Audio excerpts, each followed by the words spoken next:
लगातार जो है क्रिश्चियन संप्रदाय पे प्रलोभन पे और धर्मांतरण पे जो है आरोप लग रहे हैं। क्या सचमुच ये ऐसा कुछ हो रहा है? क्या है ये मसला?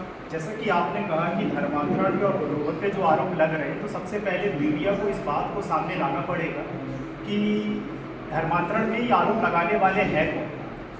और सबसे पहले हमें इन्हें चिन्हित करना। सवाल जहाँ तक मेरा पर्सनल अध्ययन है, धर्मांतरण जो व्यक्ति जिस धर्म में जन्म ले लिया है, उस धर्म के आधार पर हम कभी भी उसका धर्मांतरण नहीं कर सकते, क्योंकि हम एक आस्था के विषय को लेकर चलने वाले हैं। और भारत में रहने वाला हर एक व्यक्ति अगर जो भारत की भूमि में जन्म लिया है, मैं गर्व से कह सकता हूँ कि वो हिंदू है, चाहे वो इस्लामिक हो, चाहे बौद्धिस्ट हो, चाहे पारसी हो, यानी में कोई भी वो हिंदू है।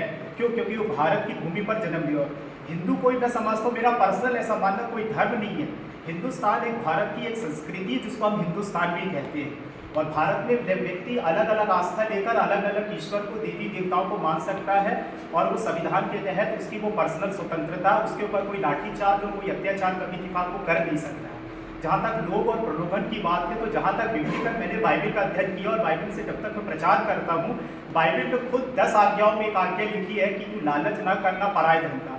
जो धर्मशास्त्र बाइबल जो हमें सिखा रही है कि लालच नहीं करना है, वो धर्म किसको और कैसे दूसरों को प्रलोभन देकर, दूसरों की आस्था से खेल कर दूसरों का धर्मांतरण करेगा। मैं तो समझता जो धर्मांतरण का, प्रलोभन का जो आरोप लगा रहे हैं, इनकी तो अच्छे से तहकीकात करना चाहिए, क्योंकि जो धार्मिक हमारी किताब बोल रही है कि आप किसी को प्रलोभन नहीं दे सकते, आप किसी चीज़ का लालच नहीं कर सकते, लालच दे नहीं सकते हैं, तो फिर हम दूसरे धर्म के लोगों को कैसे प्रलोभित कर कर हम अपने धर्म में शामिल करेंगे? क्या पीड़ित मानव की सेवा करना, क्या ये धर्मांतरण के आरोप में आता है? एक दुखी और एक बीमार जिसके पास पैसा नहीं है, चाहे वो टीबी का पेशेंट हो, कैंसर का पेशेंट, अगर वो मुझे सड़क में मिल रहा है और मैं उसको ले जाके कटरा हॉस्पिटल में या अन्य हॉस्पिटल में मैं उसका इलाज करा रहा हूँ, और उसके बाद उसको बाहर ला के लोग उसको डरा धमका कर बोलते हैं कि ये तुझे धर्मांतरण के लिए लेकर गया, तो अगर हम एक पीड़ित मानवता की सेवा करते हुए अगर हमारे ऊपर धर्मांतरण के आरोप लगा रहे, तो मैं मीडिया के समक्ष ये कहना चाहूँगा, एक व्यक्ति दूसरों के आंसू की सुधि कैसे लेगा, एक व्यक्ति दूसरों के दर्द की सुधि कैसे लेगा?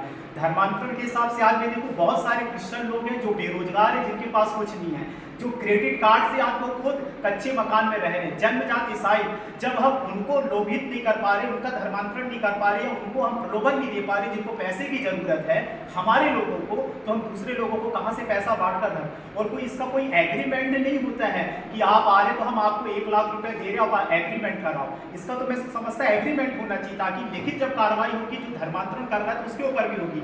आज मुझको पता कौन सी संस्था, कौन सा धर्म 1 लाख रुपए दे रहा, मुझे भी पैसे की जरूरत है, मैं भी जाके लेने के लिए तैयार। मैं तो बोलता पैसा लो और वो पैसा लेके उड़ा दो, उस पैसे को लेकर आप खा लो, कोई व्यक्ति तुम्हारे पीछे थोड़ी ना आएगा।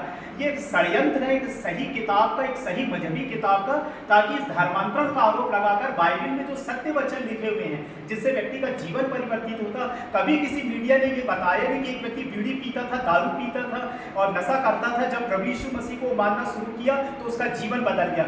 घूम फिर के हमेशा लोग लालच, प्रलोभन और धर्मांतरण का विषय कहते हैं। मैं बोलता हिंदुस्तान में रहने वाला हर एक व्यक्ति हिंदू है, और मैं हिंदू धर्म को संस्कृति के रूप में बिलोंग करता हूँ, ना कि रिलीजन के रूप में। और हिंदुस्तान में कोई भी व्यक्ति किसी भी आस्था पर विश्वास कर सकता है, ये हमारा संविधान कहता है। जय हिंद, जय भारत।